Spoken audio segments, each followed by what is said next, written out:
This episode of Moistmeter was brought to you by NordVPN. More on that at the end. Initiating moisture.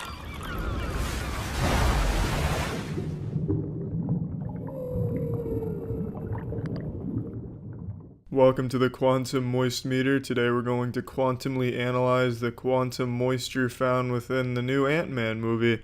Why am I saying quantum so much? Well, it's because this movie says the word quantum so many fucking times. It reminds me of that episode of SpongeBob and Rock Bottom where it's can't understand your accent, you know? But in this movie, instead of doing it says the word quantum.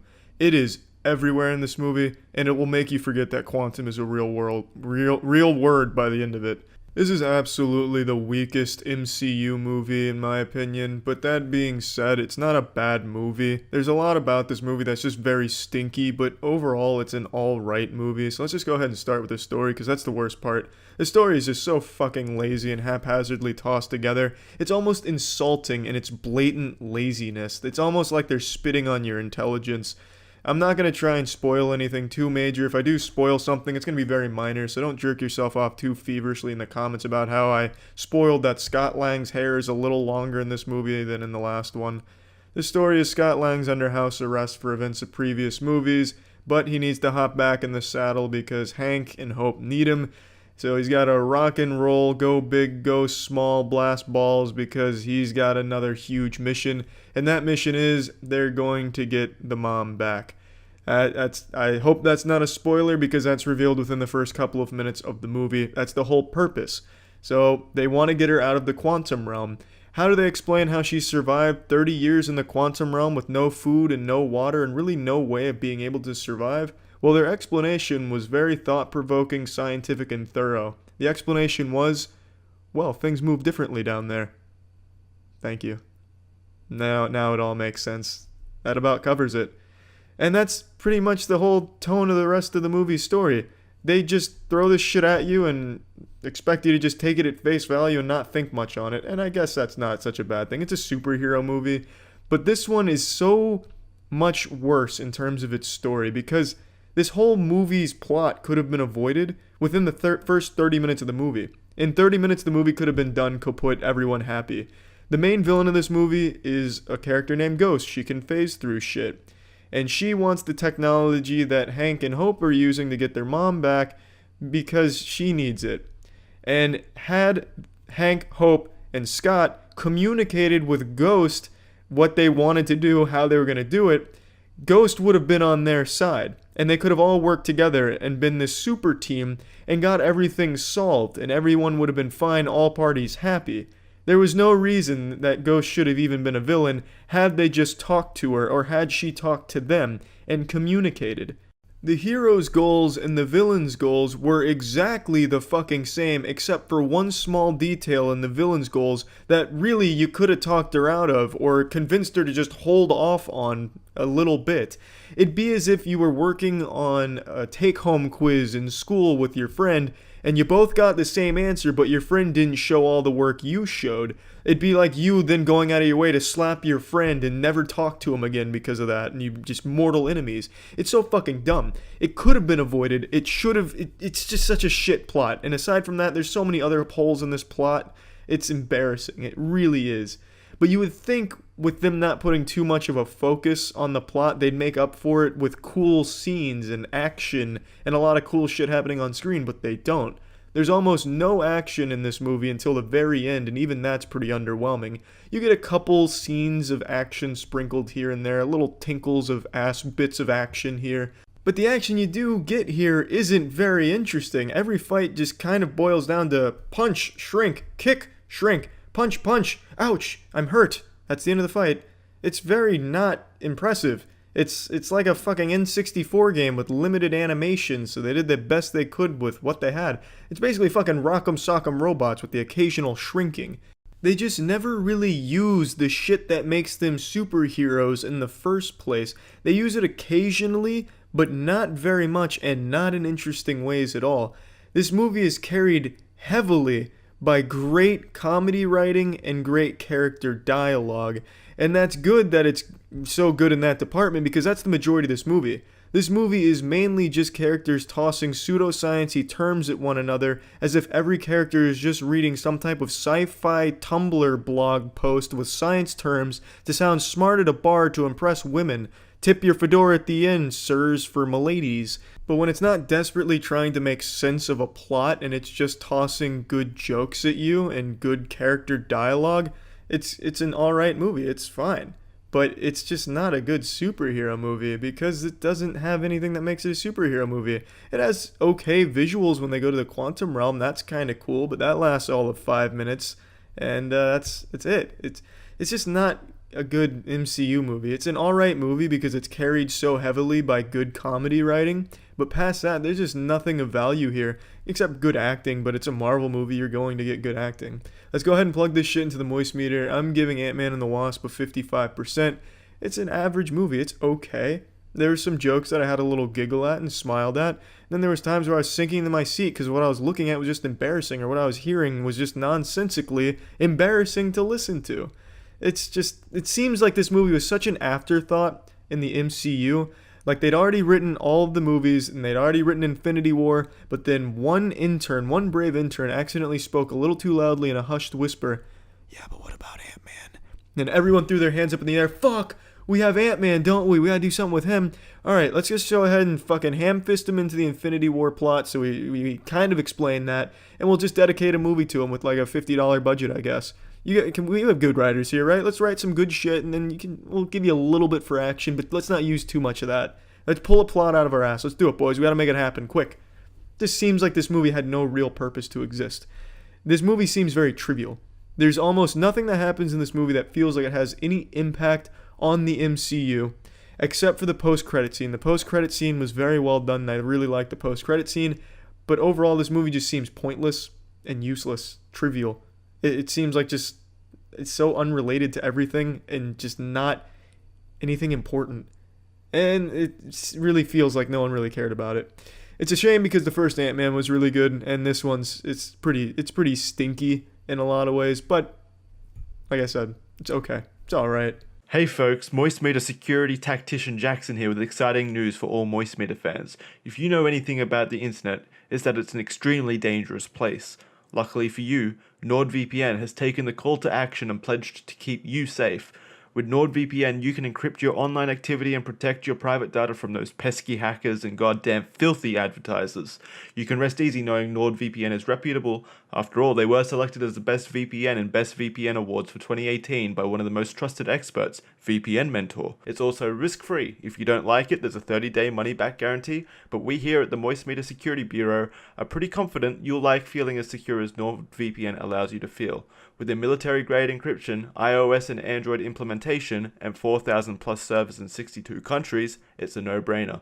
If you need more convincing, how's this sound? You can get 77% off the NordVPN subscription by using our URL, penguins0, found in the description below, and secure your internet today with NordVPN. $2.75 a month, that's a small price for being hidden on the internet. NordVPN, check them out below. This episode of the Moist Meter is brought to you by The Beard Club. More on them at the end. Initiating moisture.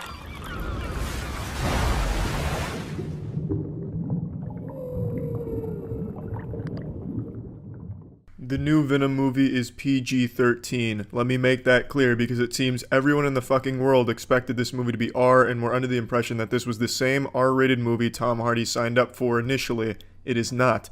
This movie is a highly edited Venom movie that is a PG-13 rating and a very casual PG-13 at that. This movie is also a big pile of dog shit. It is really bad. And my expectations for this were super low and brought even lower when 2 days ago Tom Hardy was interviewed and asked his favorite scene, and he said his favorite scenes are the 40 minutes that didn't even make it into the final cut. So that's really nice to hear that the lead actor's favorite scenes aren't even in the movie. So it doesn't seem like he even stands behind the project. So then my expectations were even lower after hearing that. And then I saw the movie and I was still disappointed. I don't know how you could fuck up this movie as badly as they did. There was so much potential in this one. I really like the cast. I think everyone fit well in the universe, and I really like Venom. I thought Venom was super fucking nice to look at, and he was a cool character, and I enjoyed his little quips every now and then, but the movie as a whole is just an absolute fucking mess. Also, I don't know what kind of accent Tom Hardy was going for with his performance because he just sounds like a kid half the time. In one of the scenes, he says that he has a problem, but instead of saying he has a problem, he says, I have a problem. And that's, that's adorable and shit. And you go, oh, that's so cute. But then you realize, that's a fucking man right there. That's Tom Hardy. That's a fucking man's man. Why is he sounding like some Girl Scout that's 6 years old trying to sell cookies? It's a dumb accent, but I thought he did a good job with the character of Eddie Brock. But, I mean, it's just a bad fucking movie. This movie is an absolute mess in terms of plot. Nothing really seems to flow. It feels like they cut 40 minutes out of this movie. It honestly feels like half the scenes just end abruptly. A lot of times there'll be a mid-fight, cut away from the action, and then we're on to the next scene where the fight's already over. I don't mean to make it sound like there's a lot of fighting or action in the first place, because there's not. The entire first half of this movie is boring and uninteresting and doesn't even set the stage in a great way. But this whole movie just feels like it's missing everything that could have made it good. It's like a book report that was written by a student that only read the Cliff Notes and then went back and edited and took shit out because they went over the word count, so they were going to get points deducted for going over. The point I'm making is, it seems like everything they took out was the important shit. Let me give you an example. Like, the plot just isn't cohesive at all, and I'm going to give you an example, and it's a little bit of a spoiler, but not too big of a spoiler. Venom is, he's on top of a building with Eddie, and he says, this planet's kind of cool, but it's going to end, and that's alright. Sorry, your planet's going to end. In the next scene, Eddie betrays Venom, gets Venom taken out of him. After that, Eddie gets captured. And then after Eddie gets captured, Venom finds him in the disguise of a female Venom and makes out with Eddie to give himself to him. And then Venom says, Eddie, you've changed my mind, I'm saving this planet. How the fuck did Eddie change Venom's mind? 15 minutes ago, Venom was totally fine with letting the planet die, and then nothing happened except Eddie betraying him. It doesn't make sense. It seems like it missed everything. There's no character building. The entire time Eddie and Venom are together, they're not really doing anything. They have a couple of quips and shit, and that's about it, and then they kill a couple of people, but there's nothing that would have made an impact on Venom because it was taken out of the movie. So out of nowhere, Venom just decides he wants to save the planet, he's going to fight for the humans, and he wants to be a superhero. Well, how the fuck did he come to that conclusion? We'll never know because it's not in the movie.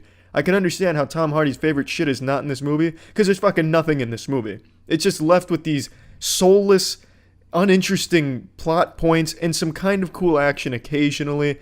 Like, there's a lot of potential here. Venom could have been a great player in the superhero universe, but this movie is a complete failure in that regard. And the final fight in this movie is nauseating and confusing. It just looks like two handfuls of cum that are being shaken around in a cup. You can't make heads or tails of who's doing what or what the fuck is happening on screen. It's a mess. It's a gooey, ooey mess at the end of this movie. And then it just kind of ends. That's the entire, it just ends abruptly. Just like every other fucking scene in this entire fucking movie. It's such a disappointment because I really do think there was a lot of potential, and I would love to see the original cut of this movie because I have a hunch that it's really good. I really feel like the original vision here and the original cut would have been spectacular, but what we're left with is a choppily edited and really watered down piece of shit that makes no sense. The only positives I can give this movie are, I thought Venom was pretty cool, and like the way they used his powers in some situations was kind of cool. But it's just not good. It's really not good. It's not the worst superhero movie ever made, but it's a really bad one. It's a fucking stinker. Let's plug this shit into the moist meter.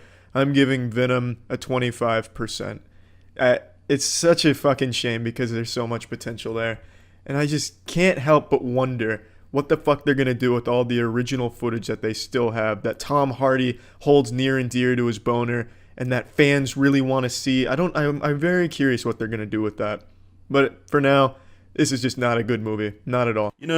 One thing that could have made Venom a good movie is if Venom had have used the Beard Club to grow himself up a fierce beard. Hi, Head Beard Inspector Jackson here with news about how you can grow or maintain your own sexy beard forest the easy way. Research conducted at the Bureau of Facial Hair within Moistmeter HQ has concluded one simple fact. The Beard Club is the best and most affordable way to maintain and love your facial hair. And as we all know, a happy beard equals a happy life. The Beard Club ships you a package full of beard-maintaining goodies each month that'll guarantee to make you the talk of the town. These delectable little goodies are $25 an ounce everywhere else, but because the Beard Club is so kind and dedicated to allowing everyone the gift of a beard, it's only $4 an ounce with them. On the extremely rare chance that your beard doesn't like the product, the Beard Club offers a 100% money-back guarantee to ensure everyone maintains a healthy relationship with both their beard and their wallet.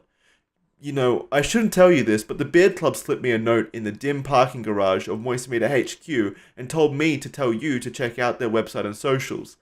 As thanks for their note, I ran up to my office and I conducted an illegal moisture rating and found that the Beard Club scored a 100% on the moist meter.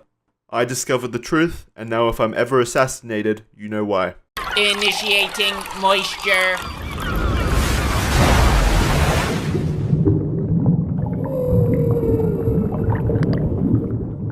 There's a lot of controversy surrounding Captain Marvel. I don't give a shit about any of it. We're not going to talk about it or touch on it. We're just going to look at the movie and see if it was a good fucking movie or not. So, the movie's main character is Captain Marvel, as you would expect from the title of the film, Captain Marvel. She's not a very good character, unfortunately. I don't think she's bad, and I even think Brie Larson does a great job with the character, but it seems like she doesn't really have a personality of her own. There's nothing memorable about her as a character. Her powers are pretty fucking cool, and I think they did a great job of showing how strong the character is physically from a powers perspective, at least at the end of the movie. Up until then, it was very lackluster with its action and showing Captain Marvel doing shit.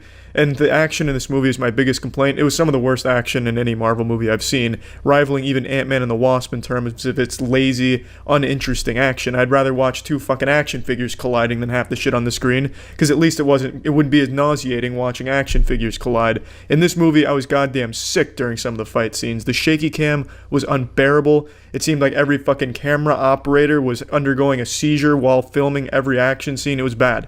I absolutely despised the action scenes, and they weren't even good from a choreography perspective. They weren't even flashy. They were just bad and an eyesore, honestly. And that's a shame when it's a superhero movie where the action is always what it leads up to. You have a fucking superhero that's about to super fist some assholes with their power, and in here you didn't look forward to that. This movie's at its best when it's not giving you action and it's giving you a little buddy cop movie between Samuel L. Jackson, Nick Fury, and Captain Marvel, Brie Larson. I think the chemistry between those two is great, even though it's really just Sam carrying the conversations. But even still, it's fun to watch them banter back and forth. There's a cool cat that comes into play that I thought was a good character. I thought the cat was just going to be a gimmicky bullshit thing, but it turned out it was a character that I liked and I thought was used well. From a story perspective, it's as cliche as it gets. This is the most cliche superhero movie I think I've ever seen in my life. This is like some mid-90s Saturday morning cartoon level of cheese. And not that that's necessarily a bad thing, but everything this movie does has been done before and done much better by other superhero movies. I think Wonder Woman is a stronger character than Captain Marvel. I think they're very similar in terms of how they were portrayed in their movies, but Wonder Woman was significantly more interesting, significantly better of a character than Captain Marvel. I also don't like the gimmick of the main character suffering from amnesia, not knowing her past, so then you slowly piece it together as to how they got there. I don't like that. Just start with all the knowledge out there and then give us some fun. I don't like where the character's drastically weakened and we have to go a whole movie getting back to where they were at the very start or figuring out how they got there. I don't like that shit. That's a pet peeve. I don't think they do amnesia poorly in here. It's not well done, but I don't think it's bad. It's just very generic. They very slowly piece the puzzle pieces together, and what do you know? The most expected outcome is what you're left with. The story is incredibly predictable. The villain's incredibly predictable. Honestly, there's nothing in this movie from like a narrative perspective that's going to capture anyone's interest. Now, this is not to say that it's bad, because it's not. It's just so average, expected, predictable, safe. It's forgettable. It's unfortunately very, very forgettable, where you don't regret seeing it, because there are some good moments in this movie. I definitely think there are some good moments, for sure. None of them involving fights, because all of those suck ass. But towards the end of the movie, there's some cool shit that goes on, and I think some of the characters are strong, especially Samuel L. Jackson's character, and also there's a Skrull character in here that I think is very well fleshed out and developed. I just think this whole movie was super, super formulaic.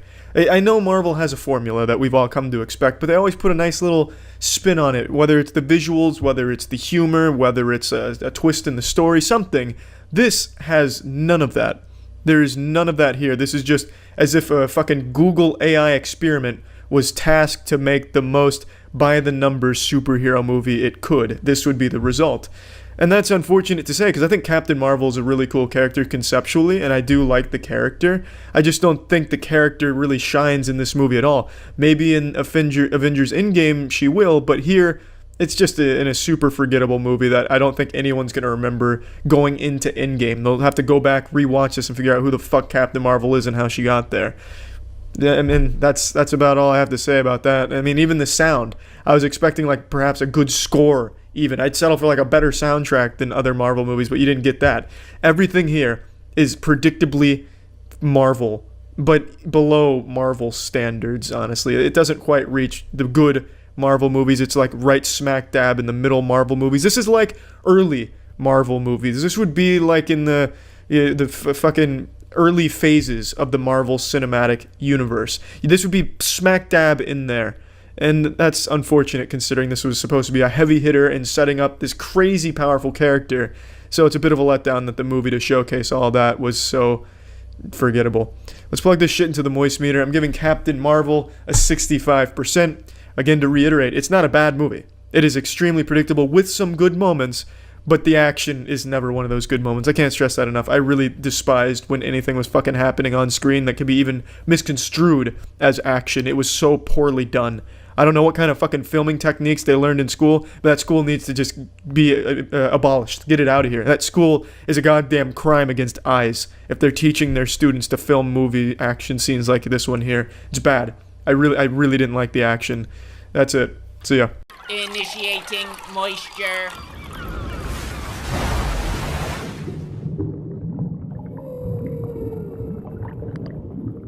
Welcome to the Moist Meter. Today we're taking a look at the new Venom movie, Let There Be Carnage. With the first Venom movie, I was applauded for my bravery, cheered on in the comment section for finally saying what people were afraid to say when the movie came out, that it kind of fucking sucked ass.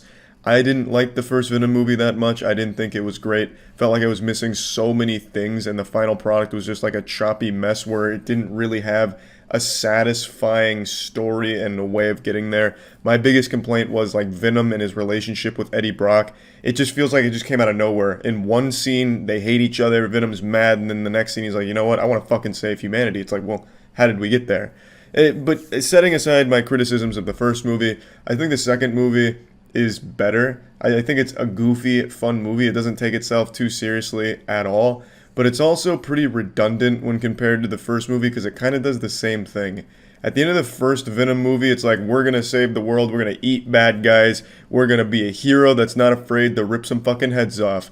And in this movie, they come in and they're like, we're not ripping heads off, you're in timeout because Eddie Brock doesn't want bad guys to get their heads eaten by Venom. So pretty much the entire movie is just them bantering with each other. And granted, it is enjoyable because I think the writing's good and Tom Hardy's very good. So them joking around and getting mad at each other and having these arguments that you would expect a couple to have is fun. But when that's the entire first hour of the movie, like the bulk of what's going on is just them not seeing eye to eye on how bad guys should be eaten and how they should be a hero and how Eddie Brock just wants to be left alone, it's just kind of tiresome because we've already kind of seen that with the first movie. I do love the actual fight with Carnage. I think at the end of the movie when they fight, it all works really well. It's a very satisfying fight, but everything leading up to there, I feel like they didn't know how to get it to that point. So they just threw in what worked the first time for most people, which was the back and forth with Eddie Brock and Venom. And I will say again, I just don't think Venom movies work at a PG-13 rating. Like for Carnage, for example, when Carnage is going crazy, he's fucking killing everyone, and Cletus Cassidy, when they're killing everyone, it's really cheapened by the fact that they do it all like off camera, off screen. So you don't really see that. You're not really like afraid of them or really impressed with their power. It's like, oh, this guy, he kicked somebody, and now we don't see that person again. It's like, it's kind of lame. That's not exactly scary. I said this in the first movie. I thought it was supposed to be R initially because the first movie is so chopped up that it feels like they cut out everything that made it R. And I also feel that way about this movie. It feels at times that it's edited in a way to hide scenes that were R-rated that they took away at the last second. I don't think that's the case because the first movie was PG-13. I imagine they planned for this one to be the same rating, but it still does feel that way. It's just there's something about the movie. Like, it just jumps around, and it just gets real silly. And not like it's self-aware silliness, just like, this is kind of dumb. To give you an example, this is going a bit into spoiler territory, so spoiler warning for this. At the end of the movie with the fight with Carnage, Cassidy has his girlfriend there, and you don't care about his girlfriend. They don't really do anything to flesh out this relationship or make you, as a viewer, care. It's pretty underwhelming. It's kind of dumb. But it's there because they thought it needed to be there to have like a climactic final showdown, so it is what it is. And his girlfriend is very clearly a psychopath just like Cassidy. She's killing people, she encourages him to kill people, she's impressed when people are dying, cars are blowing up, cops are being murdered, she loves it. And then at the very end of the movie, it inexplicably, or maybe I missed it, Carnage is about to hurt Eddie Brock's most important person. And she's like, don't do this, Cassidy, now you've gone too far, you've got to stop. So then Carnage starts strangling her. He's like, we're not stopping, and I'm going to shut you up. And then Cassidy's like, no, that's my girlfriend. And then there's like this, back and forth with Carnage and Cassidy. Like, you can't hurt her, it's my girlfriend. But she told us to stop, and she can scream real loud. That's bad for us. And it's like, well, what the fuck is going on? Why was she even, like, upset with Carnage and Cassidy in the first place? She was all on board for killing complete strangers. And now when it's someone who's a little less of a stranger, someone she actively kidnaps, now it's a problem. It's like, what the fuck is going on? So it's just really, again, all over the place sometimes. And it just feels like it's missing crucial shots and scenes. Okay, now back from spoilers. The rest will be spoiler free. That was really the main one I wanted to talk about.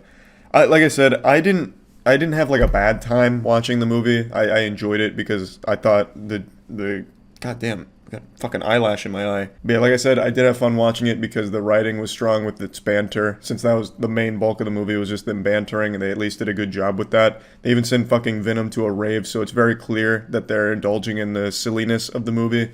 But overall, I don't think it's like a great movie. Cletus Cassidy, I think, is played well by Woody Harrelson, but it's not a very good character. They don't do a great job with him.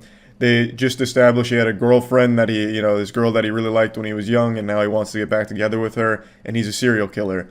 And they try and do that thing with serial killers where they say, like, the wackiest shit that's, like, super deep, but with Cassidy here, they just don't know how to write that. It's like, you see like in like anime where the villain has like these crazy monologues that are all like really profound and like wild. Well, they try and do that with Cassidy, but it just doesn't work. So like when he's on death row, he's giving like his last speech, and it's just super goofy. It's not like, that was scary, ominous, and yet profound. It was like, he'll give a speech and it's like, hey, Eddie, when you flush a toilet and the water goes down the pipes, that water's not coming back. That's like me on death row. I'm water in a toilet, Eddie. It's like, it wasn't a very cool villain monologue, and it really wasn't it's scary. It was just kind of goofy. So that was pretty disappointing. And again, the girlfriend isn't really a strong character either. They don't do much to flesh her out. They just make her equally a psychopath to Cletus Cassidy. So that's really all you get there from that relationship. So you as a viewer aren't really going to care very much. But like I said, the final fight with Venom vs. Carnage was satisfying. I did enjoy it. I just wish leading up to there was more about the movie than just banter. There are some scenes of Carnage blowing up police cars, blowing up helicopters and shit, and it's good. Like it's still fun to watch. I think Carnage is a really cool character. But it's disappointing to have a character like Carnage, who's all about fucking murder, blood in the streets and gore and shit, like going crazy, to be a PG-13 movie where it just feels like he's a super watered-down version of Carnage. So he's not as intimidating as you would expect him to be. But that's more nitpicky. I don't think this movie was ever going to be R-rated, though I think it should have.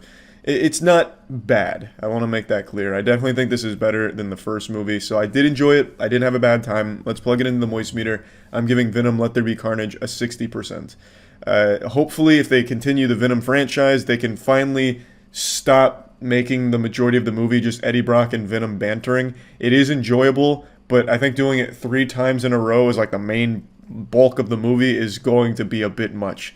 So hopefully now we can just establish he is the lethal protector. They're on the same page now, and going forward, we can start from that point instead of go backwards. So anyway, that's about it. See ya. Initiating moisture.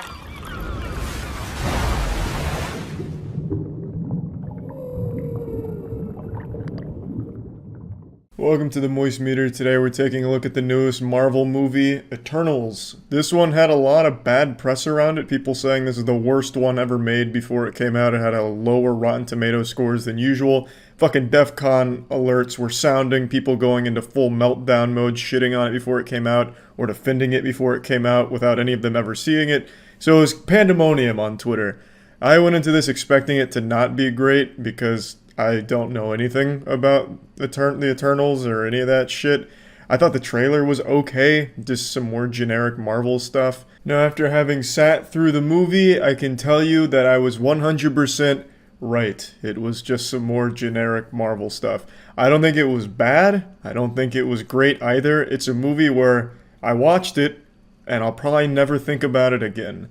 I like the concept of the movie. I'm a sucker for like space shit and celestials and gods and all of that, and that plays a huge role in this movie without giving anything away. So I love the ideas of the movie, but the execution is kinda doggy ass at points. I don't think it's like ever like horrible, like laughably bad or anything, but like there's some really rough CGI moments that a lot of people were also picking out before it came out that is present in the final film during some of the fights. It gets real noodly where some of the characters like stretching all over the place out of nowhere, fucking spaghettifying. So like yeah, there's definitely some silly moments like that, which is weird for a Marvel movie, which is known for their big CGI fights and all of that. You'd think it'd be super clean, but it definitely isn't at points here. That's not to say that the movie looks bad, because like I said, I love the space shit, and when they're doing all the space shit and all of these space powers, celestials and gods, and showcasing all that, it looks magnificent. It looks fucking great. I love the visuals there, but their fights can get kind of rough.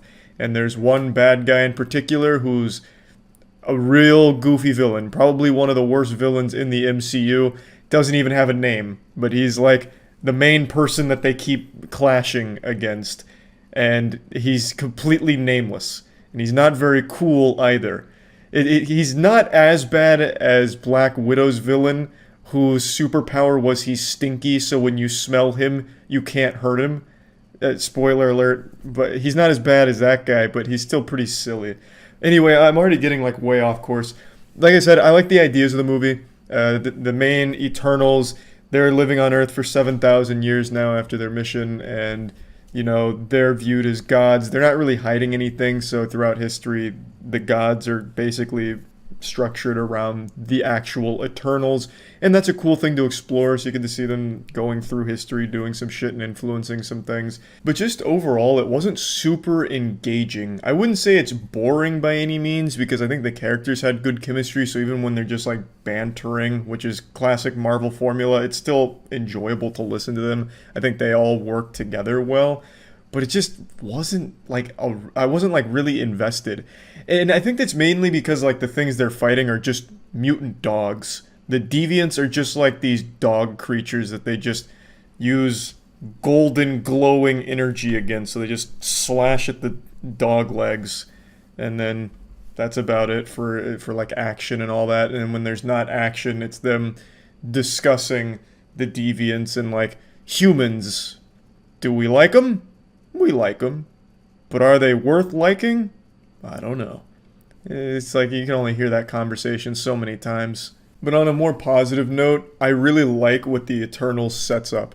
It introduces some really cool characters into the mix that I'm pretty excited to see explored throughout the rest of the MCU here.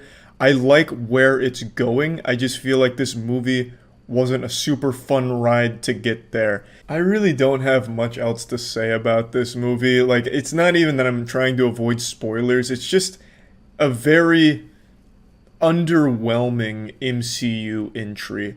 I don't think it's a horrible movie by any means. I think it's fine on its own feet, but it's just not a movie where you're going to be excited. And you'd probably forget the characters' names by the end of it if they weren't named after gods. I just really don't think it's a very memorable movie, but I do like the direction it pushed the MCU by the end. So I'm excited to see where it goes, but overall, I just don't think it was that great. But again, I don't think it's horrible either. Plugging Eternals into the Moist Meter, I'm just going to give it like a 60%, I feel. Like I said, there's nothing about it that's bad, but it is just the same Marvel formula you're used to, that it doesn't try to do anything super different. And by doing that, by playing it so incredibly safe, it becomes this forgettable movie. So that's just kind of where I'm at with it, and that's about it. So yeah. Initiating moisture.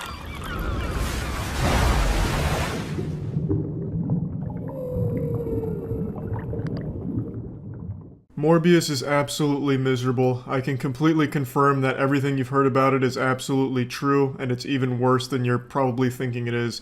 It's not so bad that it's entertaining like I expected it to be.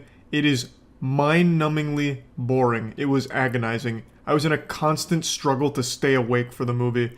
I cannot believe that they even bothered to release this. They should have just scrapped it and said it got stolen in a burglary or something.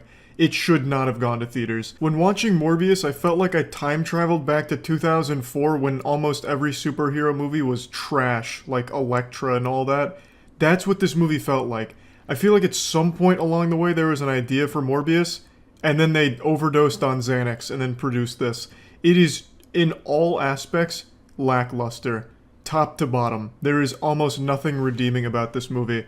But Jared Leto made history. Not with like a great performance here or anything, but he now has one of the worst DC movies ever made with Suicide Squad 2016, and now one of the worst Marvel-based movies ever made with Morbius. This is crazy how hard this one missed the mark. So let's just go ahead and get started talking about the movie. Let's get after it. Let's get a little stinky in the cesspool. The story, it's trash. It's the most predictable superhero plot I think I've heard since the creation of the MCU. There is no attempt here to make a compelling narrative whatsoever. Everything you think is going to happen in this movie happens. If you watch the trailer to this movie, you probably already know everything that's going to happen in this movie with the characters. It's just a complete throwaway. There was no effort there whatsoever. It's like they had an AI write this plot after the AI sat down to watch 3 superhero films from the late 90s. It didn't try, didn't bother. So, not a whole lot to say there, just wasteful. I will say, though, that this movie feels like it was supposed to be completely different than what we got. It feels like all of the editing really betrayed it. Not that I think there's some Snyder cut version out there that's going to somehow save this absolute abominable septic tank explosion, but it definitely feels like it was changed drastically from the editing with a lot of shit removed, because it moves so quickly all the time when it comes to exposition. It gives you so much info in the fastest time possible with this absolutely ballistic speed run of vomit of information, and then things will just happen for no reason. Like, things will just happen with nothing that really got you there or made you care about it. There's not a single character in this movie that you will give a fuck about. The characters don't seem to give a shit about themselves either. Like, one of the main detectives, every time he's on screen, he's like, oh my god, more dead bodies. Oh my god, dead cops in my city? Not now. Why would he do that? And then at the very end of the movie, I'm gonna try and avoid spoilers, but this movie fucking sucks. I'll give you a spoiler warning if I get into it. This might be a minor spoiler. In the movie, there's a bunch of bats that fly out of the ground, and the cops are looking down, and they're like, oh, bats. Except for one of the cops, like the main one. The bats are going up, and he just looks at him angry. He's like, He just stares him down. He's like, And that's it. Like, none of the characters have any variety of emotions to them. They're all just like fucking robots. Except for Jared Leto, admittedly, he kind of tries as Morbius. There's times where he, like, gives an attempt at acting. Like, he wasn't horrible in the role. It's just everything about it was bad in general, but it's not because his acting was super turbo shitty or anything. It's just they didn't try anywhere in this film. So yeah, again, I think a lot of what's going to be really confusing to people is because of the editing, where things are happening for no reason, or things are happening like off screen, it feels like, that you just have to accept. It's just bad. Everything about the story, as well as the way that it's edited, is terrible. Absolutely terrible. And let's get to the most offensive part about this movie, is the fighting. The fighting is so disorienting. Anytime there's a fight, it's obviously all CGI, but they do it in a way that obstructs your view entirely. So when Morbius is fighting someone, it's just like a bunch of like smoke and tendrils and like shit flying off of him, a bunch of like really dark particles that obstruct your view. So half the time you don't even know what he did. And when he's fighting the villain, who is horrible, the villain is absolutely nonsensically trash. When those two collide, it's like action figures being blasted together in pure pitch black. Like, you can hear things happening, but you can't see it, because both of them have just a bunch of like dark debris flying off of them, so you can't tell what is actually going on screen in a fight. It is disorienting and just genuinely confusing in all aspects. So you're praying that you don't have to see a fight because it just hurts your eyes. It's just bad. Like, it's bad CGI. It's bad everything. Literally everything is not good. I don't know why they even bothered to release the film. They should have just got rid of it. Like, just have some shame. Be like, you know what? This is a net loss, but at least we can save our reputations going further. It just wasn't worth it. I do think this movie was supposed to be R-rated, because in some of the scenes, like when Morbius slashes someone, or what I assume is a slash, because what he does is he like cranks his hand for a slap, and then fucking 1,000 pieces of debris and pixels fly off of him, and you're supposed to, connect the dots that he just slapped or slashed the guy. And then you'll hear a bunch of blood sound effects, like as if their throat just got slashed, but none of it's on screen. There's no like blood on screen or anything, so you're never really sure, but I'm assuming there was supposed to be blood and gore. And there are times where there is like some blood here and there, so you get like the general idea, but I have the feeling, based on the sound effects and the way that it's presented, it was supposed to be a lot more violent and show a lot more blood. But in an effort to keep it PG-13, they decided against it last minute, but they didn't change anything about the scenes, so it's all just a mess. Morbius is horrible. The movie's really, really bad. If I had to fish for one compliment, I would say at least it's not long. Like, at the very least, the movie's short, and the theater is probably empty. My showing had like 8 people in there, and I didn't even see them when I walked in, so they might have just decided not to go last minute, which is probably the right call to make. That's really like the only 2 things I can find to even say almost nice things about.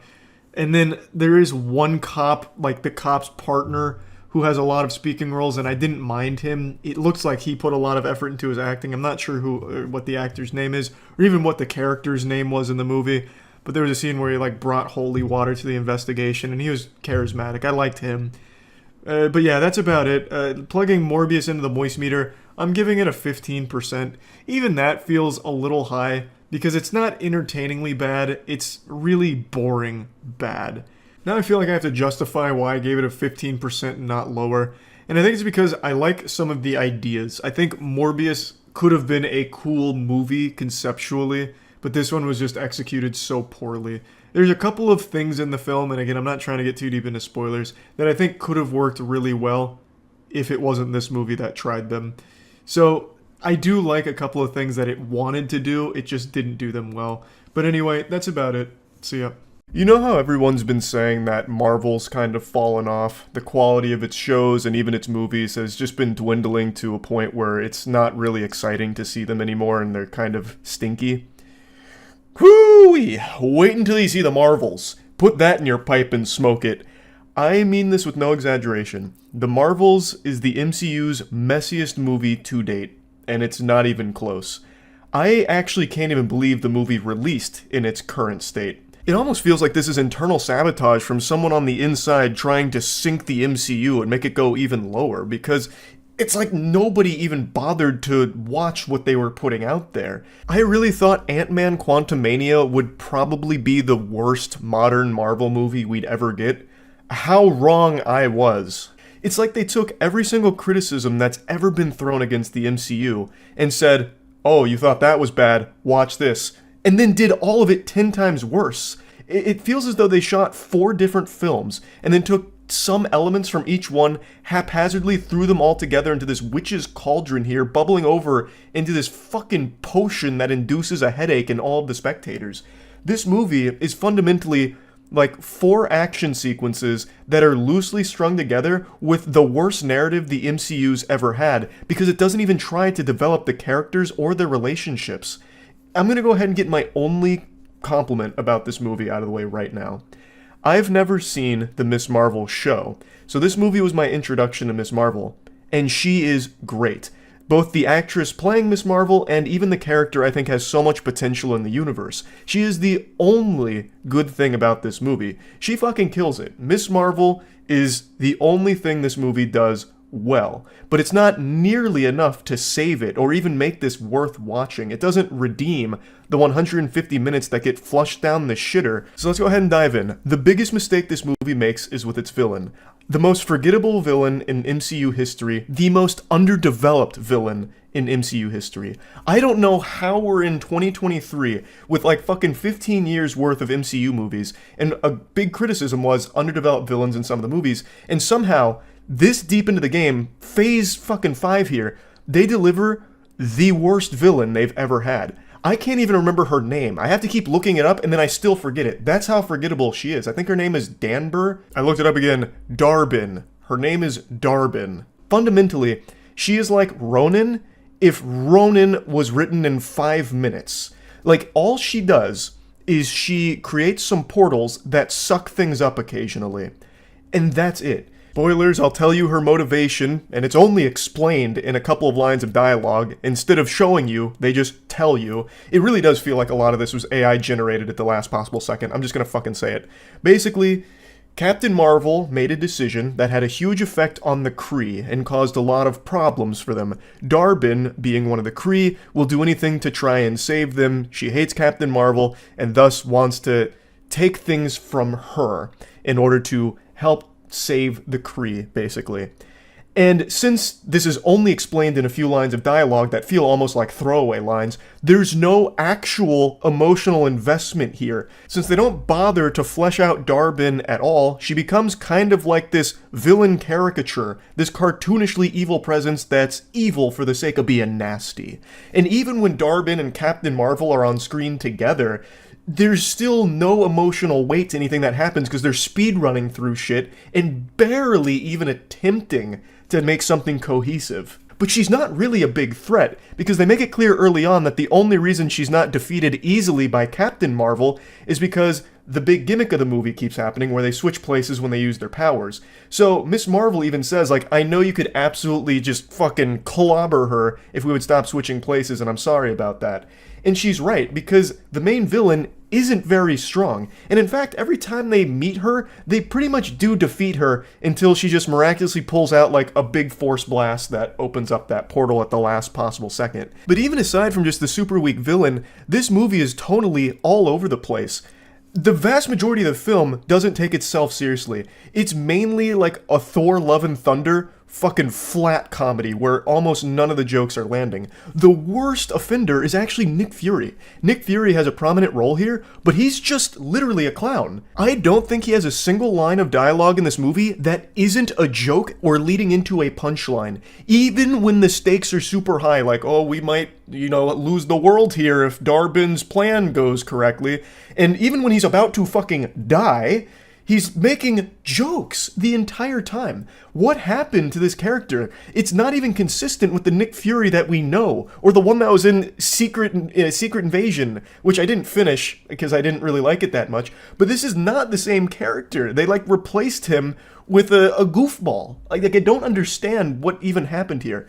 Almost every single scene outside of action is all over the place. It wants to be like this wacky, quirky, zany comedy, and then sometimes it wants to be like a drama, and then sometimes it wants to be more action-focused. It's at its best when it's doing action. I think some of the action scenes are pretty decent, though there are moments here where you can really feel the tears from the CGI artists that have to work on this. They are just overworked. The VFX department at Marvel, I can feel their pain through some of these scenes because a lot of them feel as though they didn't have time to actually finish it.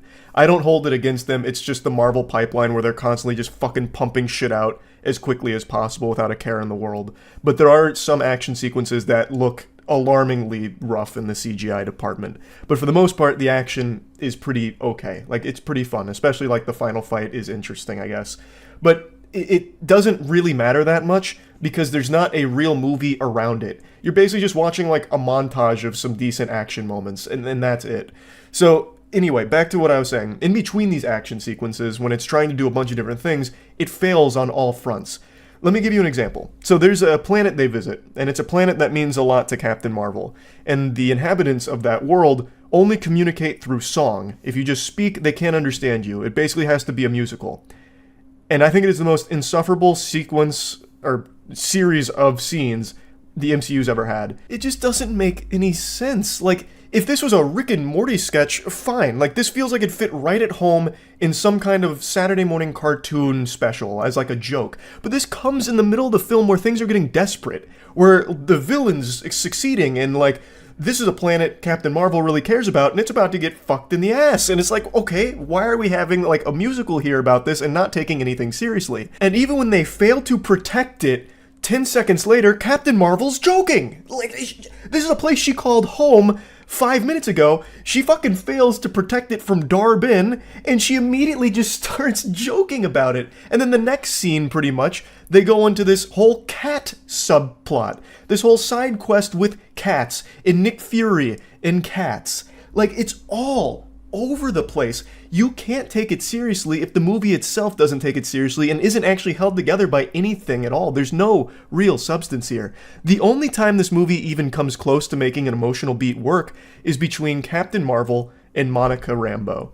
They have a relationship that is loosely explored and only one time successfully gets across the weight of it. And that's through this sequence where they're seeing each other's memories. They all kind of tap into this thing that's showing memories, and they do a good job of setting up Captain Marvel and Monica there. But outside of that, anytime they try and explore that, they don't give it any real chance. Like, it just falls flat again. They have one good emotional scene with that, and then completely forgot how to do it appropriately because they were too busy focusing on lame humor. And going into the film, I imagine a lot of you think that the switching of places is going to be integral to the plot. It's really not. Like, it's used occasionally, but it doesn't even follow its own rules for the switching sometimes. Like, they forget to switch. It's supposed to be when they, like, use their powers at the same time they switch, but there's multiple scenes where they both, or all three of them really, will use their powers at pretty much the same time and not switch. It's like they forgot that that gimmick was even present sometimes. And it doesn't really play a role in the narrative outside of explaining why Darbin just can't be easily defeated by Captain Marvel. So while I think the concept could have been fun to explore, like, these three characters need to work together in order to overcome an overwhelmingly powerful enemy and somehow use this to their advantage, the ability to switch places. Somehow they take that and just make it like, we'll utilize it sometimes, but it doesn't really matter. And even at the end of the movie, they just kind of throw it away. They just wipe their ass with it. They just say like, oh, we're not entangled anymore. It's like, oh, okay. Well, okay then. I guess so. It's like, come on. Like, I don't know what went wrong here. In its current state, the movie only works if you want to go and just watch some mindless action and then not listen to any of the dialogue or the story. Like, that's probably the only way you can get any amount of enjoyment out of it. Because like I said, some of the action is pretty good, but like, that doesn't make a movie. You still need more than that. And it's not like the action is anything new to the MCU. It's all still very generic for the most part. There's nothing new here, aside from new lows that it reached with how little it actually cared. And now I have no idea what they're even going to do with these characters going forward, because this movie did nothing to progress any of them except Miss Marvel. Miss Marvel, like I said, is the only component of this film that works at all. She is the only good part of this movie. Monica, I think, could have been great here. I think WandaVision was building up to Monica being a very strong and interesting character, but this movie just ruined it. They didn't let her do anything until the very end. I won't spoil that, but at the very end she becomes the most important character pretty much out of nowhere, because up until then, she didn't get to do anything. Like, they didn't develop her or even try, and it's such a shame. And I don't know what the fuck they're going to do with Nick Fury going forward. Maybe they'll try and explain away his behavior here as him being some kind of variant from an alternate universe or something that got fucking slapped into this movie. Because I don't know what the fuck their plan is. They turned him into comic relief, purely just comic relief and nothing else, which is such a wild decision. Anyway, plugging the Marvels into the moist meter, I'm going to have to give it like a 25%. It is the messiest MCU movie that has been made. I think I can comfortably say that. Just, I'm still shocked that it released in this current state that it's in. That's really about it. It's not looking great for the MCU going forward here. I don't know how they bounce back. I don't know what direction they even take the MCU anymore. But I guess we'll just have to see. That's it. See ya. Initiating moisture.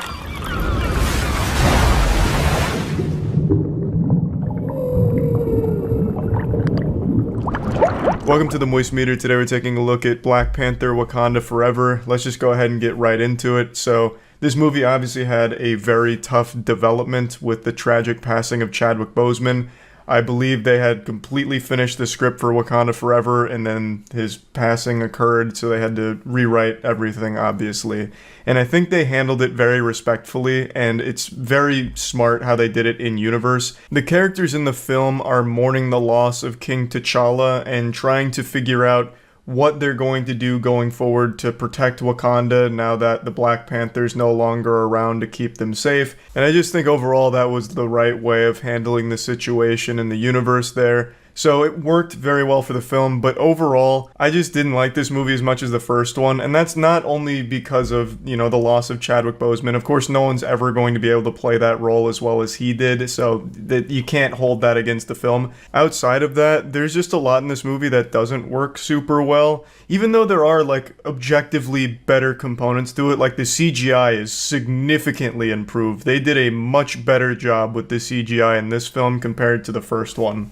The second half of Black Panther with that, very cinematic finale fight had really wonky CGI. Here, they cleaned most of that up to the point where, even the underwater shit looked pretty beautiful. And I also think they did a better job with the action sequences in this one. They're a lot more hype and they go a lot harder. This shit'll reach out and slap you in your seat. They did much better with the action here. But even with these upgrades, I just don't feel like it excelled at everything that it wanted to achieve. The movie's at its best when the characters, you can feel the emotion behind them. There's very good writing for a lot of these characters, and the acting is outstanding. So when they're delivering these really emotionally charged monologues and these emotionally charged moments, it hits, and they've done a great job with that.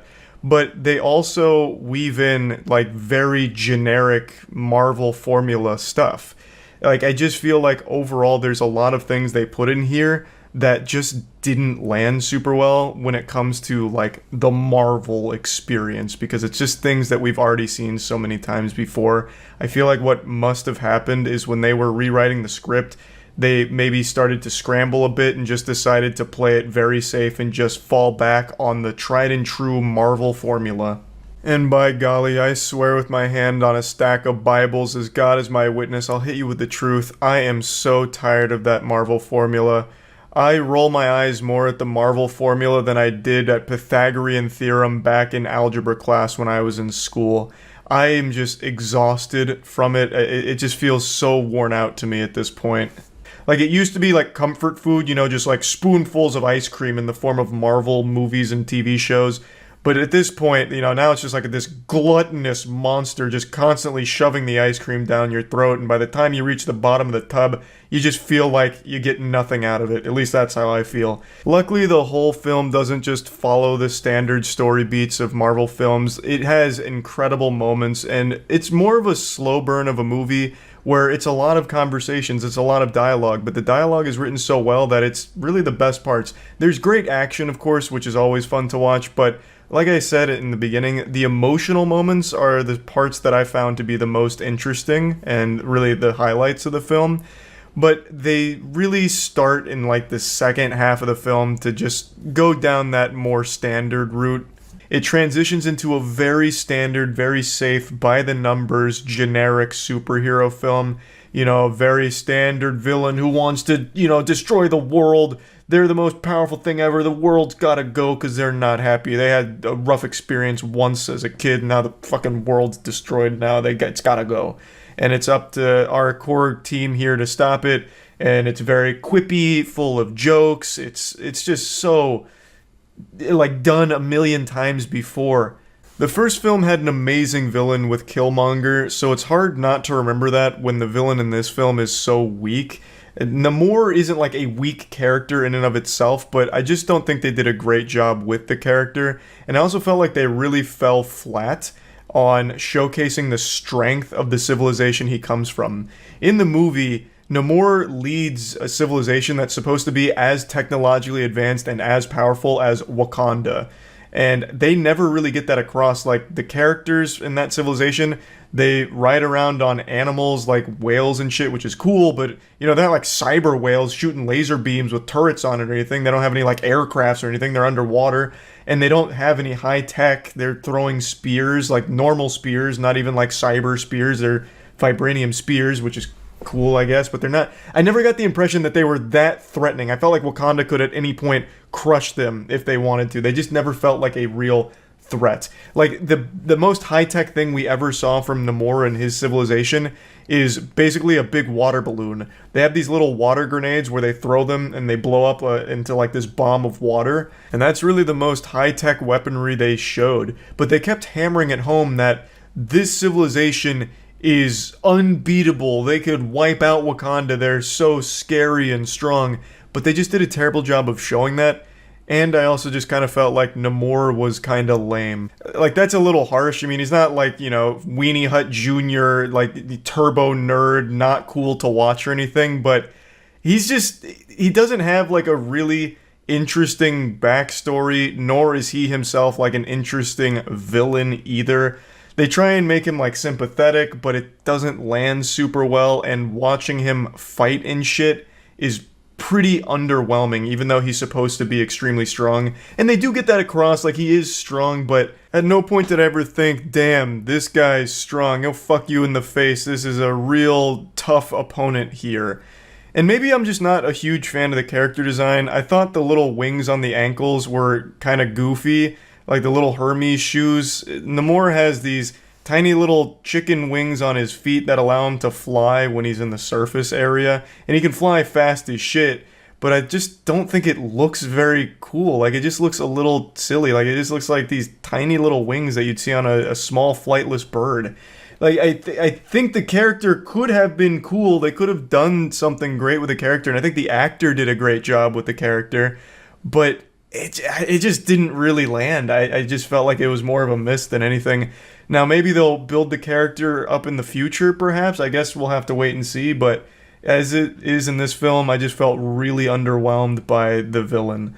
And, you know, it's like, I want to make it clear, I don't think this movie was bad by any means. I did enjoy it overall, but I think it was just way too long as well. This is a 2 hour and 41 minute movie that's just way too fucking long. They could have absolutely cut out quite a bit of that. I like slow burn, long films, but this movie had no reason to be that long. There's like entire side quests in here that don't even matter. Without getting into spoilers, they follow around some familiar faces in America, and they're doing some things and talking about what's happening in Wakanda. But everything they're doing just feels so meaningless and doesn't have like a real impact on the story or anything really. So it just feels like, why are we spending any time with them, let alone like 20 to 30 minutes? We could have absolutely just maybe cut that out of the film, and I think that would have helped just bring the runtime down a little bit, because it is just kind of a lot, with some moments like that not really contributing much. But overall, like, I did like the film. I also really liked the soundtrack, which I already expected I would. The soundtrack in the first one also fucking slapped, and I knew this one would be just as good, and it is. So overall, I did enjoy it. It just has some things that I didn't like as much. So plugging Black Panther Wakanda Forever into the Moist meter, I'm going to give it a nice clean 70%. I think they've done a lot of good things with this film. There was a lot of things that did work, but there were a lot of things that didn't as well. But yeah, overall, it was good. That's about it. See ya. This episode of Moist Meter brought to you by Godslap Issue 2. Go to godslapbook.com to order your copy now. Initiating moisture.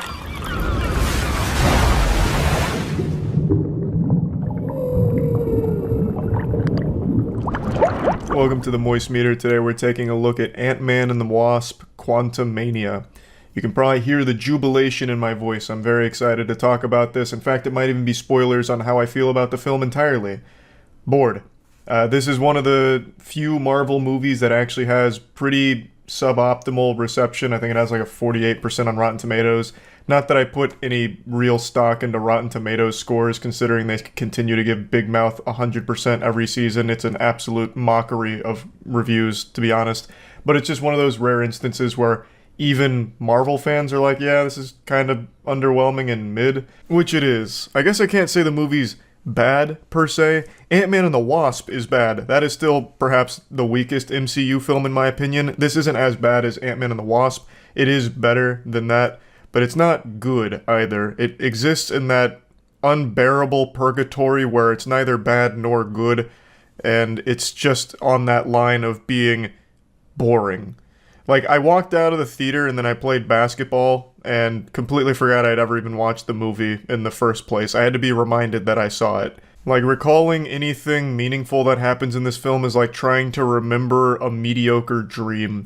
There's only one thing that actually shines in Ant-Man and the Wasp: Quantumania, and it's Kang. Kang the Conqueror is a very cool character, and he is very cool in this film, but he's really the only one. Everything that happens here just feels so flat and bland. It tries to follow the Marvel formula to the point where it almost becomes like a parody of itself. It's constantly shoehorning really lazy jokes that don't hit the mark constantly. And speaking of jokes, let's talk about MODOK. He's not really a villain in this movie. He's just a punching bag for people to laugh at. He's not menacing. He's not intimidating. He does nothing except get literally made fun of by every character in the film. That's his whole role. He's just this embarrassing presence that they constantly poke fun at. Like, and he looks like shit too. Like, the CGI on him is awful. I saw a post comparing MODOK from this movie to George Lopez as Mr. Electric in 2005's Shark Boy and Lava Girl, and George Lopez as Mr. Electric looks better. Like, MODOK here is awful. Genuinely fucking horrible. I don't know a whole lot about MODOK. I don't know if he's supposed to just be like this sponge that just absorbs insults from characters forever, but I feel like he was supposed to be like the right-hand man to Kang that was, you know, this expert killer villain, but he's not here. He does nothing except get made fun of. I've said this before, and it's applicable here as well. If the characters aren't taking anything seriously, if everything about the situations they're in is played off as a joke, then why are the spectators supposed to care? At that point, it's just kind of a sitcom. This movie's supposed to be the kickoff for Phase 5, I believe, and man, what a weak start. This is the equivalent of, like, starting a basketball game and scoring on your own hoop. Like, this is just kind of lame, honestly. I also would like to talk about the visuals quickly because I really like the Quantumania style of just, like, goofy, wacky shit happening. Like, a lot of the tech is all oozy and gooey to pilot a weird technological ship. You have to fucking double fist the controls and then steer the goo. Like, I like that kind of shit. But there's a lot of times in this film where it was just noticeably bad. And it's not because the VFX department isn't talented, it's because they're clearly overworked. There's a lot of fatigue in the VFX department because of how much they're constantly having to churn out, I feel. Like, I believe over the last few years you can see a real steady decline in the quality of the visuals. Like, need I remind you of Thor: Love and Thunder, when they're, like, transmitting that kid's face and it looks like an actual Power Rangers moment? Like, there is very clear signs that the VFX team just needs a little more time to flesh it out better so it looks better. Because, goddamn. That it does happen quite a few times in this film. It's not nearly as bad as like in Thor: Love and Thunder with the scene I mentioned, but there are moments where I was like, ugh, that did not look very good. But overall, I appreciate the style they were going for. And now let's get to the story here. I'm not going to be getting into spoilers, though I would really like to help illustrate my major complaints with the narrative here, but I'll just give like the general broad strokes. So after being sucked into the quantum realm, the team gets split up.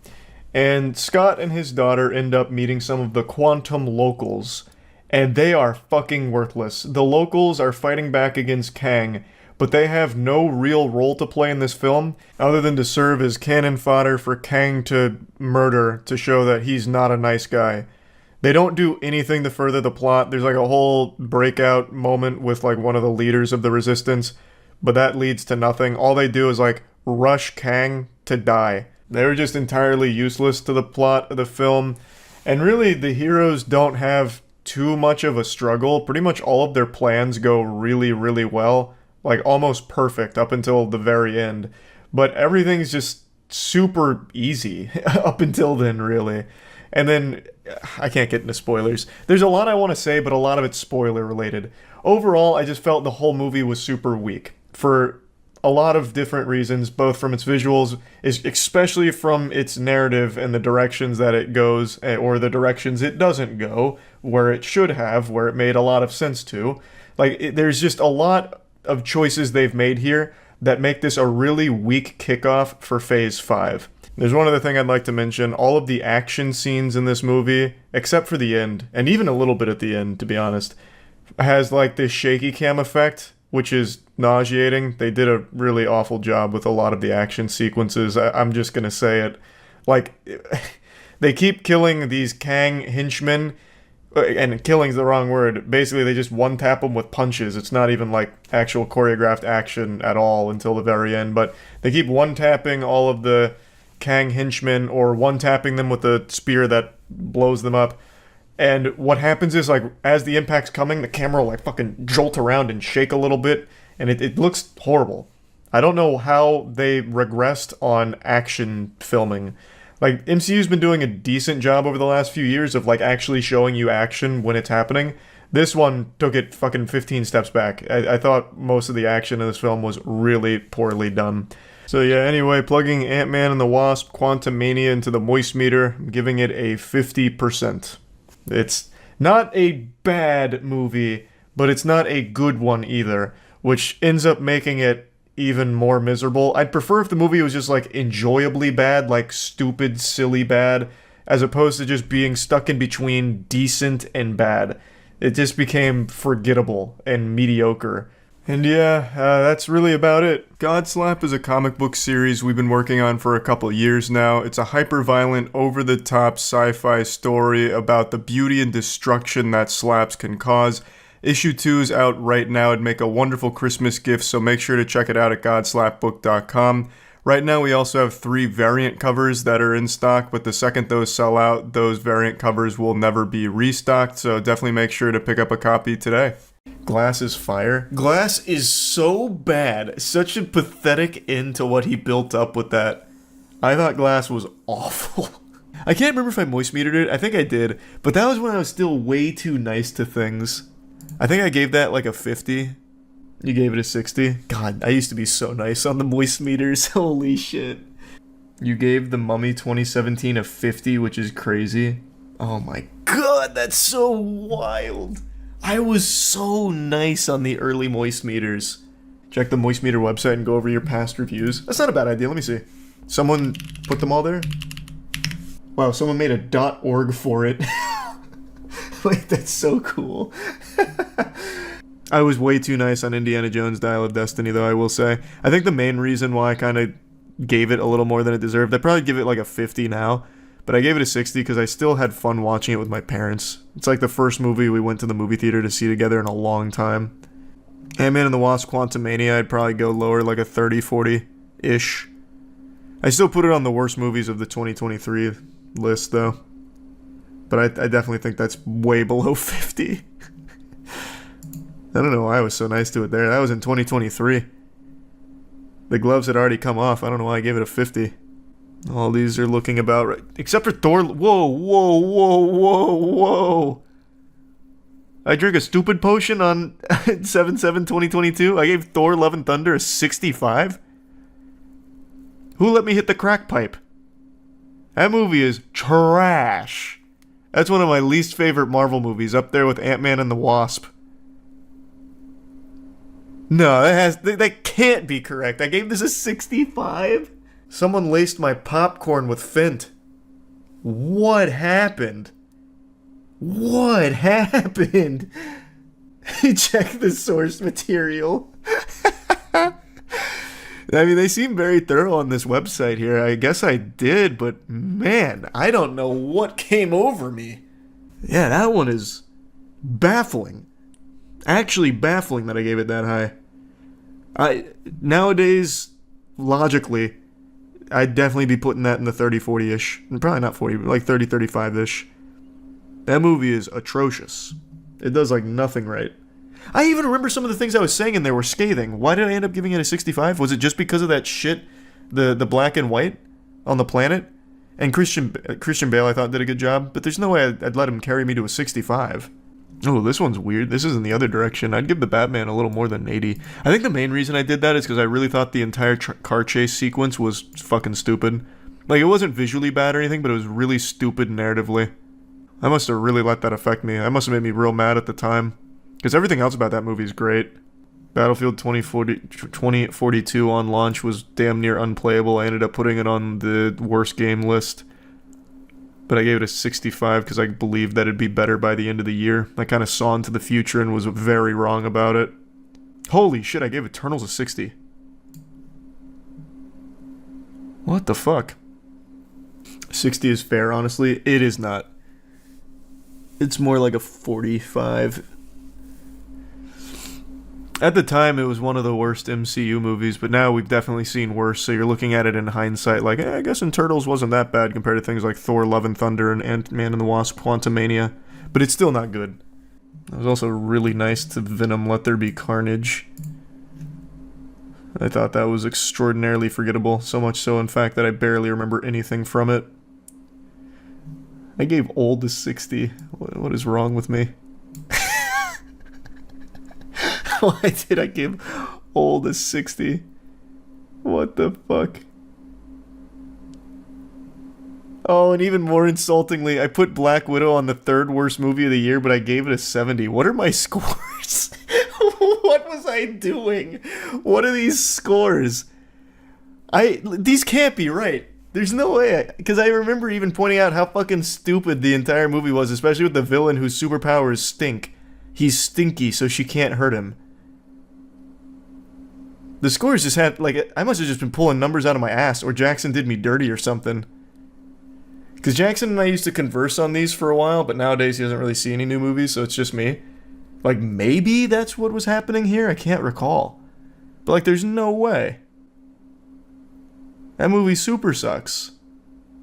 No, I know these link to the video. Like, I have no doubt that he got this right, like, this is what the score was. I'm just wondering why it would have been that, because I remember hating this movie when I saw it. Like I said, though, it might have just been because Jackson and I used to do them together, and then just, like, meet on, like, where our scores matched, or meet, like, in the middle of our scores-ish. So maybe that's what was going on? I don't know. That's crazy, though, to give Black Widow a 70. I went, like, full-blown IGN here. All of these still seem good to me. Except Cold War. I don't know why I give Call of Duty Cold War a 70. Had a cool campaign, but terrible multiplayer. I ended up putting, like, no time into the multiplayer. That's definitely too high for Cold War. Thanks for some Shark. Cyberpunk 2077 a 70. Yeah, that game barely worked on launch. I had so many bugs on my playthrough. I had so many problems with that game. It was very half-baked. Yeah, absolutely. It's great now. Cyberpunk is great now. But on launch, it was so bad that it actually got taken off of, was it PS3? Or, not PS3. No, actually. Yeah, it got taken off of the PlayStation Store because it would not work. PS4. Because it would not work on the PS4. Probably should have been lower, actually. I didn't weigh that hard enough. Marvel's Avengers a 65. Where's that? What is happening to me? Who am I? Who was I? Marvel's Avengers a 65. What was I? Jesus Christ. A 65 for that is terrible. Yeah, no, I hated that game. I didn't even... It had to be with Jackson, because like I said, we used to make these together. It had to be... We, like, compared our thoughts and met on a score, because there's no way, in my right mind, I would have ever given that a 65. That game sucked. I hated it. I made fun of that game for so long, too. Like, it's so weird. I was, like, super harsh on something like Sonic the Hedgehog movie, which I actually liked, but was extremely nice to something like Marvel's Avengers that I fucking hated. That doesn't make any sense. That doesn't add up. This is a resub, Josiah. Rise of Skywalker, a 40. Yeah. Yeah, that was dog shit. I'd probably drop it to like a 30, but it's not like outrageously high or anything. That's not something that's like catching my eye. It's just some of these are either a little too high or a little too low. Like one of them I saw that's a little too low was where was it? Oh, here, Last of Us 2. I feel like a 55 is definitely too low for The Last of Us 2. I was just really disappointed with the direction the story went, that I think it clouded everything else. Everything was still like an improvement gameplay-wise over the first one. And it's not like it was a terrible story, but the order in which they tell the story I thought was bad, and I thought the ending of this story was really bad and kind of nullifies a lot of what I think Last of Us wanted to build up for itself. But it's definitely not a 55. That should have been higher. And then something like Midsummer. I don't like Midsummer. I think it is a remarkable step down from Hereditary, which I think is a masterpiece in horror. Like, I don't like it, but a 25 for Midsummer is crazy. Like, it's so weird to look at some of these ratings here. From 2019 to 2021, my ratings had, like, no consistency to them whatsoever. They are legitimately just all over the fucking place. And then I gave Toy Story 4 a 90. Like, what the fuck? Your early reviews are even crazier. Are they? Yeah, we're still only in 2019. Man, this scale was all cattywampus here.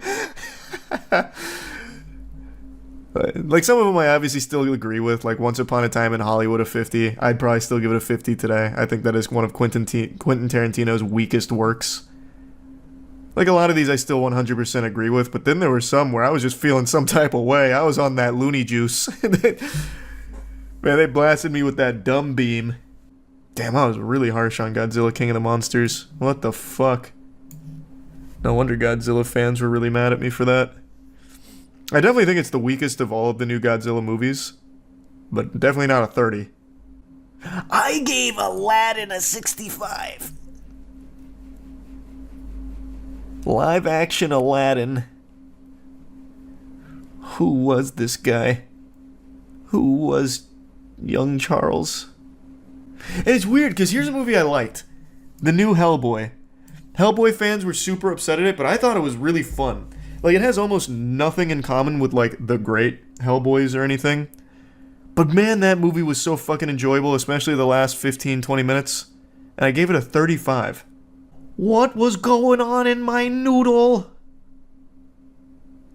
These don't make any sense. Well, some of them don't make any sense. What the fuck is The Prodigy?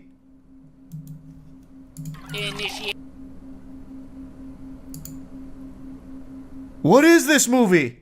I don't remember it at all. What the fuck is it? God, I saw every dog shit horror movie ever. Still do. LMAO, Moz out of 20. Moz sucks. That movie was terrible. This movie is really bad. I remember this one. This one was about that lady who just like wanted to feel like a kid again, like real hip, so she like buys alcohol for some kids and stuff and lets them party in her basement. It's super stupid. That movie's trash. That's definitely a 20. I don't remember The Prodigy. I guess it's a 40. Seems a little high. Why the fuck is Kingdom Hearts 3 a 70? Where's Kingdom Hearts 3? Brother, I couldn't tell you why I gave that a 70. Those were still some of the most miserable streams I ever did. Yet I ended up giving it a 70. Gameplay was fun, and actually not a single other thing about it. And not even all of the gameplay. Oh my god, why was I so harsh on replicas? I remember the movie very well, which I guess is more than I can say for half of these fucking things that I was giving 60s and 70s to willy-nilly. Replicas is that Keanu Reeves movie, which is actually a really sad concept for a movie in regards to Keanu Reeves being in it, because it's about his family dying, and he can't cope with the loss, so he creates replicas of his family. And it's not a good movie by any means, unfortunately, but I think it's a really personal one for Keanu Reeves, given what he's gone through in his life. And I tore into it. Jesus. I remember even pointing that out, too. I don't know why I ended up giving it a 10. It is bad, though. It is not a good movie. Wow, there's a movie I haven't thought about in a long time. Mortal Engines. What a cool concept for a film and a dog shit movie.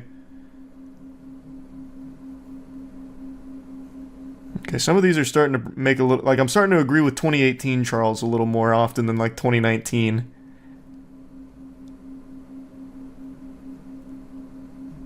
This is a little high for this, but only slightly. I'd probably give it, like, a 30, 35. RDR2, he's geeking.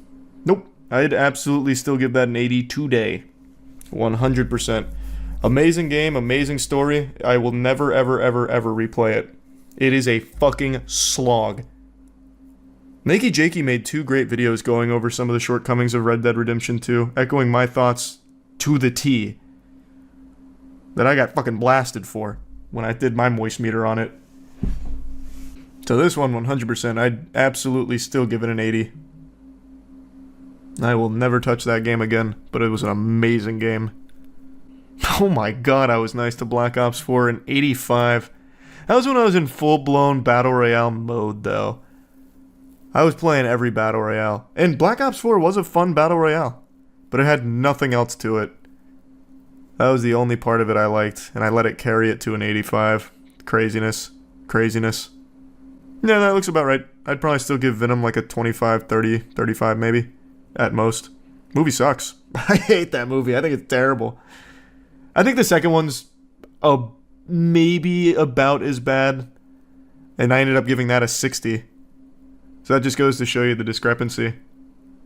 Oh, this is one of the best bad movies in modern times. Up there with like, well, it's not up there with Moonfall, but it's in a similar vein as Moonfall. The new Predator movie.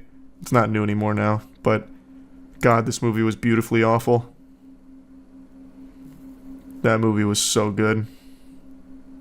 Holy shit, this movie. Pretty sure I'm one of the only people in the world that watch this thing. Some of these movies I have to wonder why I even bothered moist metering them. What was the point?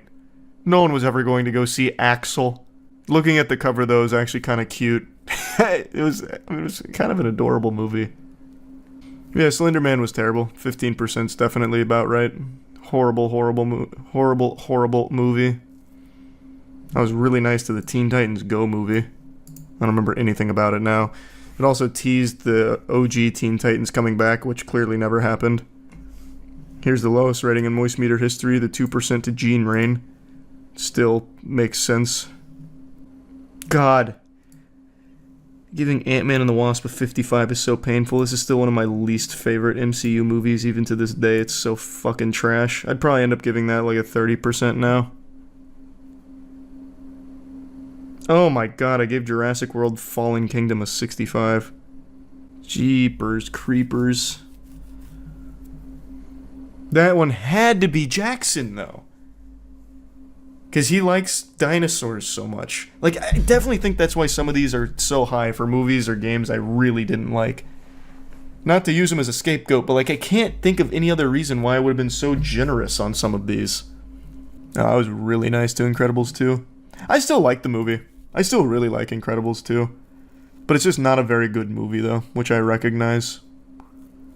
And it's nowhere near as good as the first Incredibles. It loses all of the heart. This one was controversial when I posted it because people hated Solo. But that was back when people were still delusional enough to think that Star Wars was going to be good again. And it still hasn't. This is a great movie. Oh, great's exaggeratory. This is a fun movie. It's just your generic sci-fi adventure, unapologetically cheesy and over the top. I stay by that. I watched that again a couple years ago. Still fun.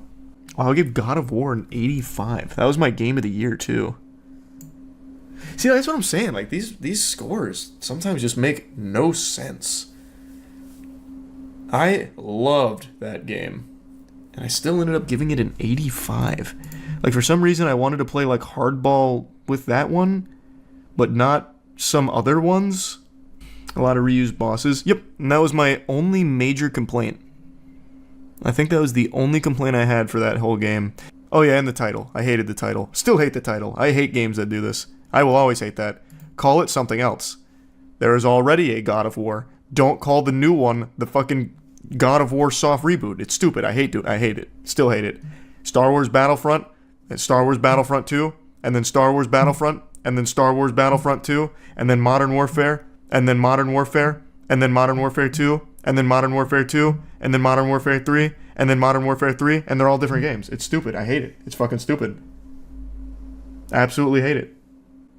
Again, here's another movie. Why did I even bother? This is 100% a movie none of you have ever even heard of. The Winchester horror film about the fucking Winchester widow being haunted by all the people that had been killed by Winchester rifles. Why even bother? Honestly. Why? What is this? I don't know what this is. I saw it at some point, clearly. I don't know it.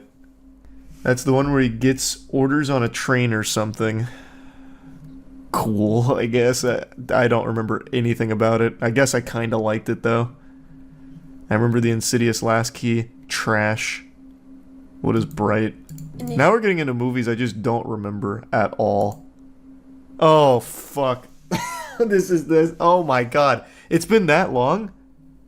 It's been 6 years since this trash? I thought it was much newer. I gave The Last Jedi a 70. It's gotta be Jackson. It's gotta be Jackson. It's gotta be. I hated that movie so much. Jackson would have gave it less. Not at the time.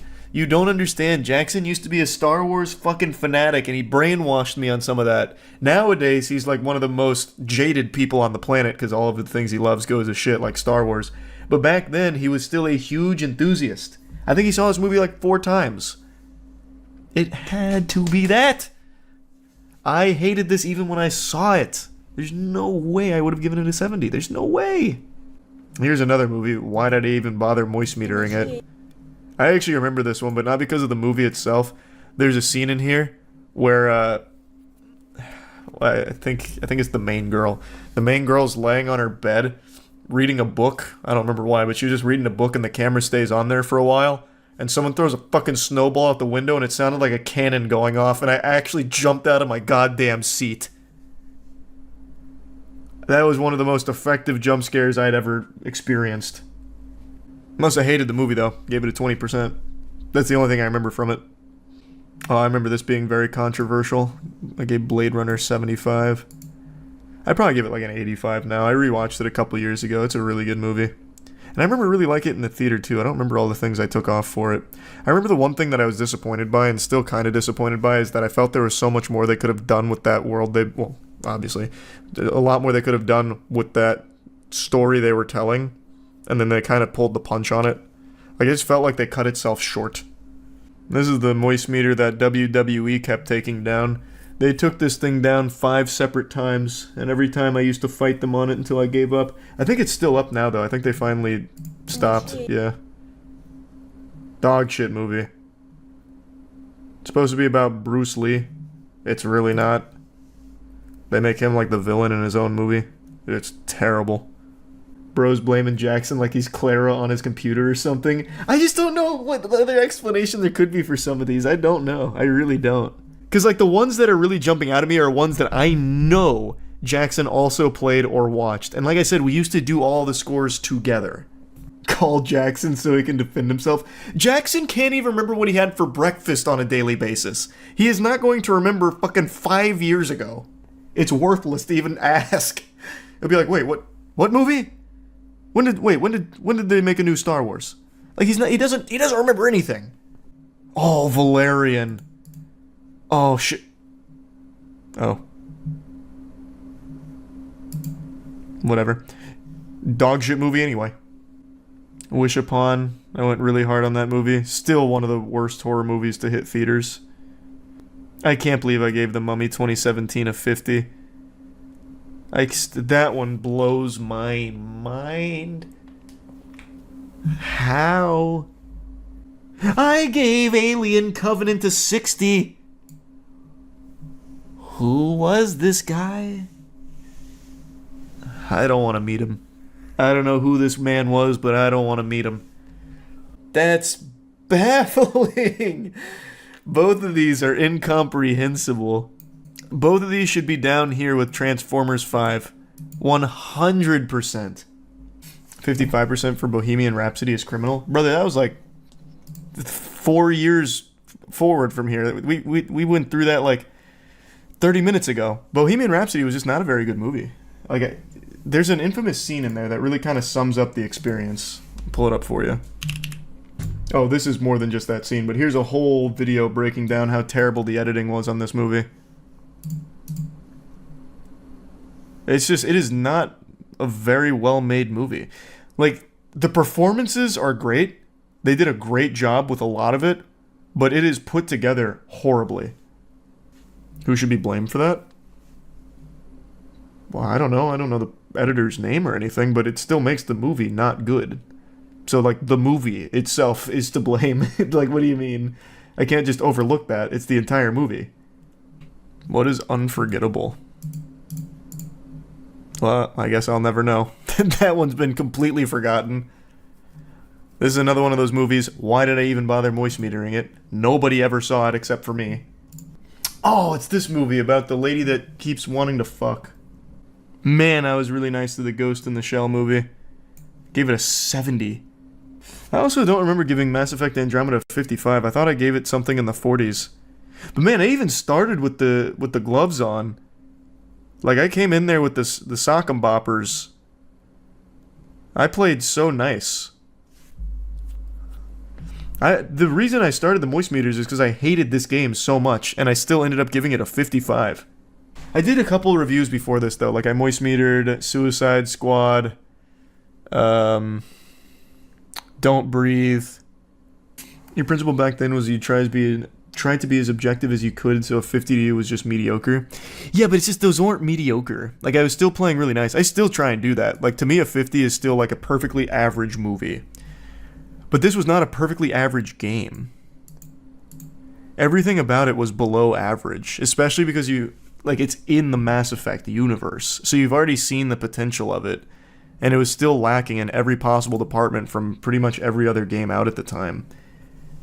I played so nice with it. And Ghost in the Shell is absolutely not above average.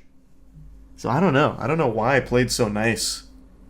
This was an interesting trip down memory lane. I don't even recognize myself down here. Was Ghost in the Shell that bad? I wouldn't even say it was that bad, but it definitely... that would be something I'd probably give like a 52. Like that is something I'd probably be comfortable giving like a 52. Pain and Gain. Why would you even ask? Why? I saw this when I was still I saw this when I was still a virgin, actually. I think I was 18 when this movie came out, and I saw it at a girl's place who I was like super interested in. But it was me and a buddy. We went over there, and he was trying to like wingman me, and she was not having it. She was not interested. She was more interested in my friend.